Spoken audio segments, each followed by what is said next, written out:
Welcome to our channel, dear viewers. Before we dive into today's remarkable story, we kindly ask you to support our work by liking this video, subscribing to the channel, and activating the notification bell so you never miss the latest royal updates. Your engagement truly allows us to continue bringing these important stories to life.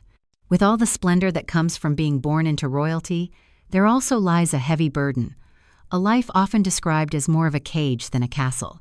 The British monarchy, revered as a symbol of duty, privilege, and tradition, has seen countless moments of loyalty and sacrifice.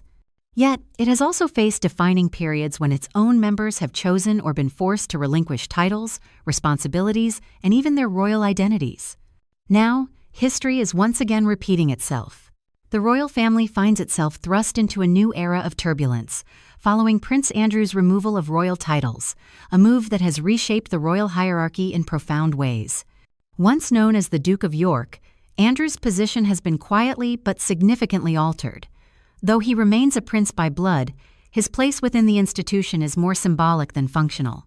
His removal marks not just a personal fall from grace, but a pivotal shift in the structure of the monarchy itself.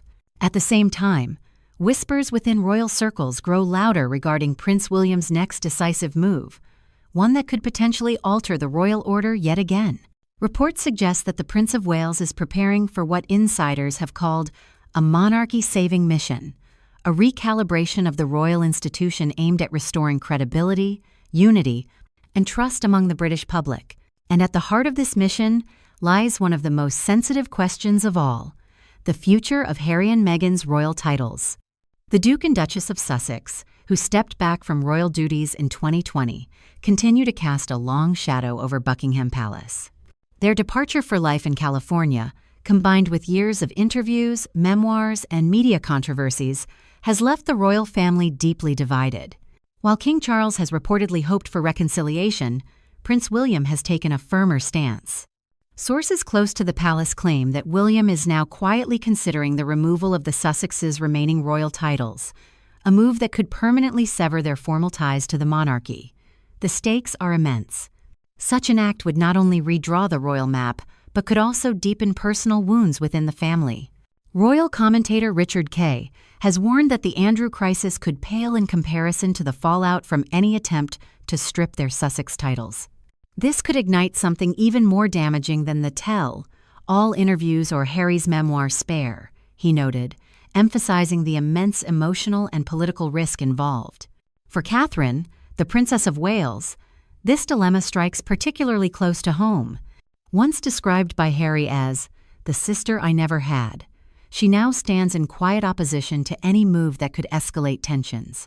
According to a royal insider, Catherine has privately urged caution, warning that, if the titles are removed, Harry will see it as a direct attack on him and his family, an unforgivable humiliation. Royal expert Jenny Bond echoes this sentiment, suggesting that Prince William, despite growing public pressure, may ultimately avoid taking such a drastic step. There is certainly an appetite among some to see them stripped of their titles, Bond said. But William knows such an action would seem vindictive. It risks making him appear as harsh rather than strong. Even if the Prince of Wales wanted to move forward, the legal process is far from simple.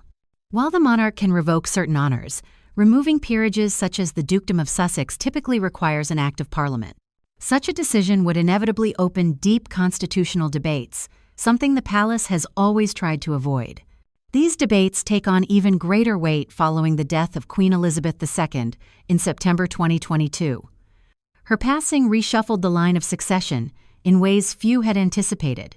Upon her death, King Charles III ascended the throne, immediately altering the order that defines the monarchy's future.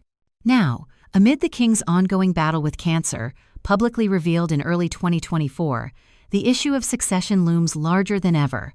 Should Charles abdicate or pass away prematurely, the crown would pass to Prince William. Following him would be his 3 children, Prince George, Princess Charlotte, and Prince Louis, ensuring the continuity of the direct Windsor line. What surprises many, however, is that despite his departure from royal life, Prince Harry remains 5th in line to the throne. His children, Prince Archie and Princess Lilibet, follow in 6th and 7th place respectively. This technicality underscores how the royal bloodline operates independently from royal duty. Regardless of their status in the public eye, the Sussexes' positions within the hereditary order remain intact, at least for now. Meanwhile, Princess Anne, once second in line to the throne after her mother, now sits much further down the list. Outdated laws of male preference primogeniture pushed her below her younger brothers, Prince Andrew and Prince Edward, and even their children. The 2013 Succession to the Crown Act finally ended this gender bias, allowing Princess Charlotte to retain her position ahead of her younger brother Louis, a quiet but historic step toward equality within the monarchy. Despite losing his HRH style and all military affiliations in 2022, Prince Andrew still technically sits 8th in line. Following him are his daughters Princess Beatrice at 9th and Princess Eugenie at 12th, with their young children filling in the next positions. The line stretches all the way through the late Queen's descendants, reaching as far as Zara Tindall and her children, rounding out the top 25. However, royal insiders suggest that following the recent removal of Andrew's title, subtle but meaningful adjustments may soon be reflected in the official order. With the monarchy now under immense scrutiny, King Charles and Prince William are reportedly conducting a private, multi-day summit to address these delicate matters head-on. The discussions will determine not only the royal family's structure, but also the monarchy's future legitimacy. Observers believe this summit could be one of the most consequential since the abdication crisis of 1936.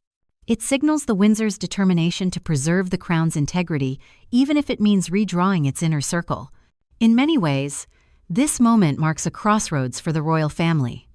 Between Andrew's downfall, Harry's estrangement, and Charles's fragile health, the monarchy stands at its most vulnerable point in decades. Yet within this uncertainty lies an opportunity, an opening for Prince William and Princess Catherine to reshape the monarchy's future in their own image, streamlined, dignified, and more connected to the modern public. As the royal line subtly reshuffles and the balance of power evolves, one thing is clear: the British monarchy is entering a new age of accountability and transformation. Whether that means titles will fall, relationships will fracture, or reconciliation will triumph, only time will tell. But the decisions made in the months ahead will echo across generations, defining not just who sits on the throne, but what the crown itself stands for.